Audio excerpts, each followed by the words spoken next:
بسم اللہ الرحمن الرحیم۔ محمد شفیق امینی قائم مقام امیر تحریک لبیک یا رسول اللہ پاکستان مخاطب ہوں۔ حضور قبلہ امیر المجاہدین اور تمام اراکین شورا،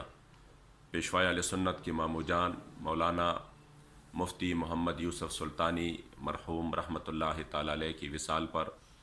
ان کے اہل خانہ کے غم میں برابر کی شریک ہے، اور مرحوم کے لیے درجات کی بلندی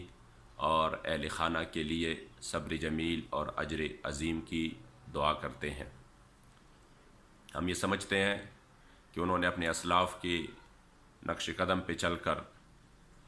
امام فضل حق خیر آبادی، کفایت اللہ کافی اور امام الائمہ سراج الامہ حضرت نعمان بن ثابت، امام اعظم ابو حنیفہ رحمہم اللہ کی نقش قدم پہ چل کر ایک نئی تاریخ رقم کر دی ہے، جس پر ان کے اہل خانہ اور حضور کی غلاموں کو ہمیشہ فخر ہوگا۔ مگر امت مسلمہ اور بالخصوص اہلیان پاکستان کے لیے یہ ایک المیہ اور لمحہ فکریہ ضرور ہے کہ 90 سال کے ایک بزرگ کو جیل میں بند کر کے اور پھر ان کی اہل خانہ تک کو اجازت نہ ملنے کی